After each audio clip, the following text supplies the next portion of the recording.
jumpa lagi di Podcast Pustakawan Bank Indonesia. Podcast Pustakawan atau disingkat dengan POP ini program terbaru dari para pustakawan Bank Indonesia, baik di kantor pusat maupun kantor perwakilan. Betul banget tuh Kak. Dan pada episode POP kali ini kita akan ngebahas satu buku yang menarik banget nih teman-teman. Sebelum ke situ Rin, kita kenalan dulu ya sama pendengar dan penonton kita. Bener juga, kita belum kenalan ya, udah semangat banget nih saya.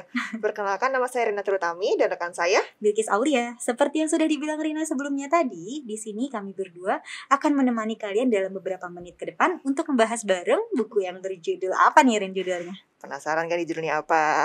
Judulnya adalah Buku Generasi Kembali ke Akar, karya Dr. Muhammad Faisal.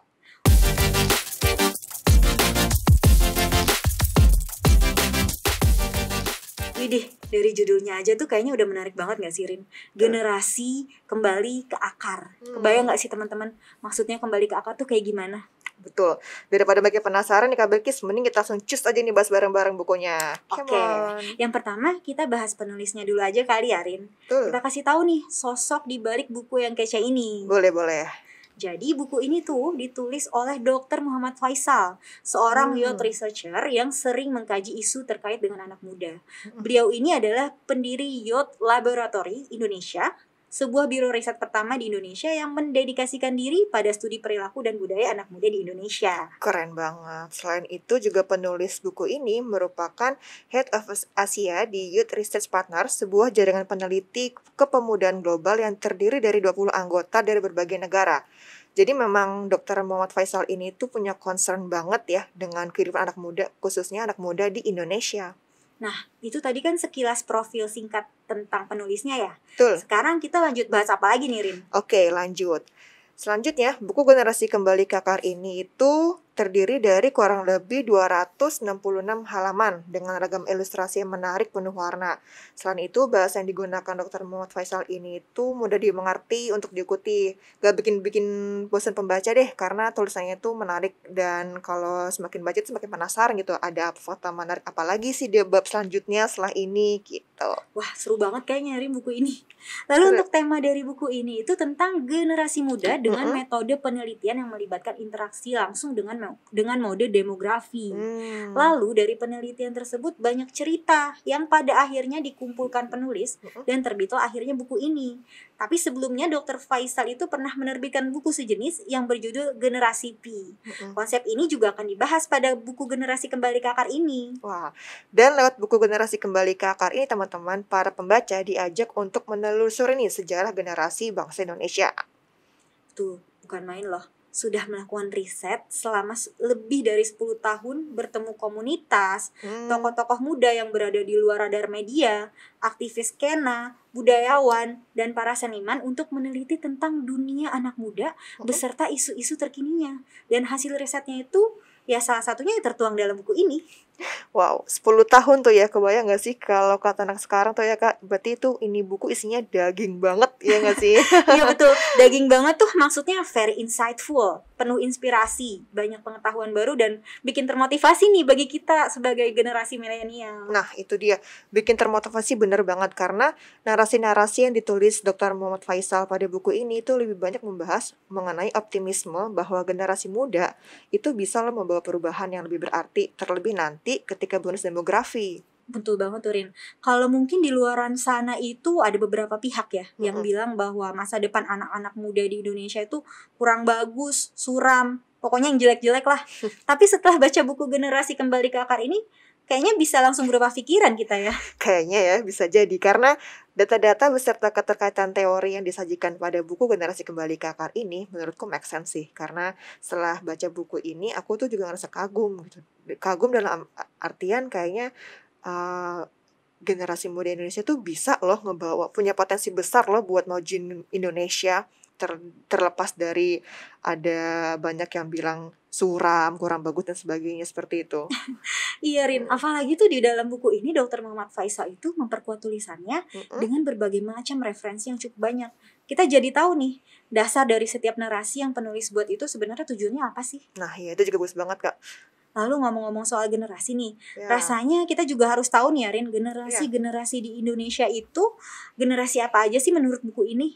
Oke, bener banget. Dan di buku Generasi Kembali ke Akar ini, penulis itu menjabarkan ada nih satu subbab yang judulnya Siklus Generasi Pengubah Indonesia, dari mulai generasi Alpha, generasi Beta. Generasi Beta itu adalah remaja sampai dewasa muda yang lahir pada 1940-an sampai 1966. Wah, mungkin kalau generasi beta itu Mm-mm. representasinya itu Bung Tomo dan Suhoki ya, Rin? Betul-betul. Karena waktu itu usianya Bung Tomo mungkin sekitar 25 tahun ya, di mana 25 tahun itu merupakan usia-usia yang masih muda, Produktif jiwa-jiwanya ya. masih membara banget gitu kan. Dan di buku ini juga penulis mengutip bahwa Suhoki itu pernah berkata seperti ini. Telah muncul manusia-manusia baru pasca kemerdekaan 1945, yaitu pemuda-pemudi yang memiliki pengalaman sosial dan politik baru. Benar. Generasi apa lagi nih, Rin, selanjutnya? Oke, selanjutnya ada generasi Theta. Generasi Theta ini adalah remaja dewasa muda yang lahir pada 1970-an hingga 1998. Selanjutnya juga ada generasi Pi, yaitu remaja sampai dewasa muda yang lahir pada 1988 hingga 2004-an. Nah, pada buku ini Kak Bilkis bedanya adalah alih-alih menggunakan istilah generasi milenial yang digambarkan secara kalau digambar itu digambarkan tuh individualistis. Nah, kalau Dr. Muhammad Faisal ini dia lebih menyebutnya dengan istilah generasi V yang memiliki kecenderungan kolektif. Dan di setiap narasi tentang generasi tersebut, penulis juga menjelaskan dengan cukup rinci nih, highlight dari tiap generasi itu apa aja sih gitu. Nah, nyinggung tentang generasi V tadi ya, Rin. Mm-mm. Jadi pada buku ini Dr. Muhammad Faisal itu menyampaikan pesan bahwa gerak siklus yang dialami oleh generasi Pi atau generasi anak-anak muda di era ini merupakan gerak fitrah dari sebuah generasi yang tengah merespon tantangan zaman dengan cara kembali ke akar, kembali ke Indonesia. Nice, betul banget Kak. Dan meskipun di era yang serba teknologi ini ya, yang apa-apa tuh kayaknya serba high-tech gitu ya, tapi tetap nih nilai dan akar-akar jiwa Indonesia di benak para pemuda di masa yang akan datang itu akan terus bisa menguat gitu. Budaya gotong royong dan kolektivitas yang melekat dalam DNA pemuda Indonesia itu nggak bisa digantikan dengan teknologi. Yang ada, teknologi itu hadir membantu pemuda Indonesia untuk mengundang pemuda lain agar mau ikut bergabung, berkolaborasi di proyek-proyek tertentu dan membagikan pikirannya untuk memajukan Indonesia. Nah, makanya kelihatan tuh ya, saat ini tuh bermunculan banyak sekali ruang-ruang kolektif yang dipakai anak muda buat tanda kutip tuh nongkrong istilahnya nongkrong ya. Yang sejatinya dari ruang kolektif itulah muncul banyak ide kolaborasi yang tentunya ide-ide tersebut bisa bermanfaat untuk masyarakat Indonesia itu sendiri. Wih, nangkep banget gak sih, Rin? Maksudnya Betul. tuh apa? That's the point, Kak. Nah, selanjutnya teman-teman, pembahasan pada buku ini juga macam-macam nih. Ada pembahasan mengenai parenting orang muda, eksistensial masalah jomblo, street culture, co-working space, musik, dunia digital, dan lain sebagainya, yang mana pembahasan tersebut ada keterkaitan erat dengan isu pemuda Indonesia sekarang nih. Agak menarik tuh, ada eksistensial masalah jomblo dibahas juga ya di buku ini ya. Iya, dibahas meskipun nggak terlalu banyak ya. Tapi isu yang memang lagi hits banget gak sih di kalangan anak-anak muda? Betul. Ternyata jomblo itu menjadi masalah eksistensial di era bonus demografi, yang mana anak muda itu tak mampu melarikan diri dari komparasi sosial. Dengan glorifikasi hubungan lawan jenis yang tampak di media sosial, istilah jomblo itu memiliki konotasi baru. Ya, ini kondisi inferioritas yang subjektif. Wah, berat banget ya kayaknya. Nah, muncul nih anggapan bahwa jadi orang yang jomblo berarti tuh jadi kelas bawah, gak relevan, gak menarik, gak dapat mengikuti gaya hidup kekinian. Gak heran sih, keluar dari status jomblo itu jadi tujuan utama agar anak-anak muda itu dapat keluar dari perasaan inferior. Seolah-olah tuh gak ada tujuan yang lebih penting selain ini. Padahal ada loh tujuan yang lebih penting bagi anak muda, seperti mencari jati diri atau menemukan tujuan hidup. Bener juga tuh ya, makanya tuh sekarang banyak para jomblo tuh dikaitkan kayak galau, suram karena udah ada penjelasan juga ya, ternyata jomblo tuh ada perasaan inferior. Mana nih jomblo suaranya? Padahal gak bener banget ya kayak gitu ya. Oke, Rin, sebagai penutup ulasan buku ini, ada gak sih narasi-narasi yang bikin terngiang-ngiang setelah baca buku ini? Ada dong tentunya. Di buku Generasi Kembali ke Akar ini ada satu kalimat yang sedikit menyentuh ya.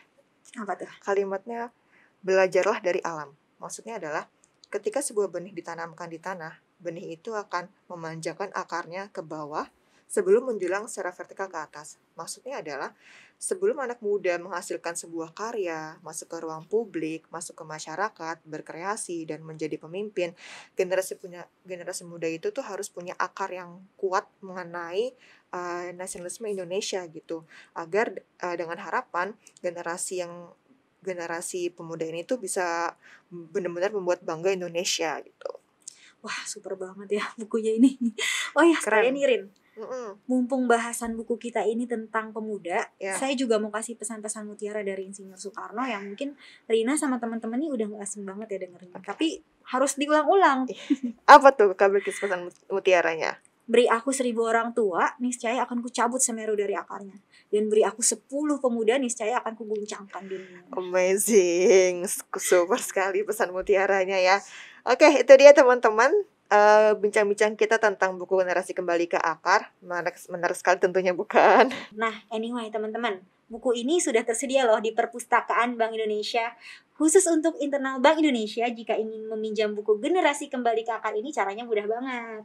Cukup mengirimkan email ke pusriset@bi.go.id untuk permohonan peminjamannya.